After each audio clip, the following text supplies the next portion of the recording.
What I wanted was to be a psychology major. I was interested in that field. At the time that I attended City College, women were not permitted to matriculate in liberal arts. You got it.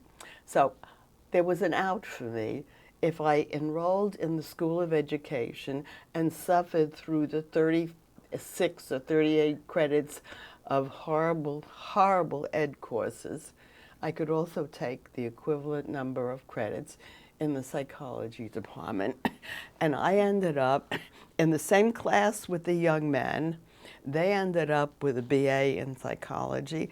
I ended up with a BS in education with a minor in psychology. A few years after I graduated, it changed.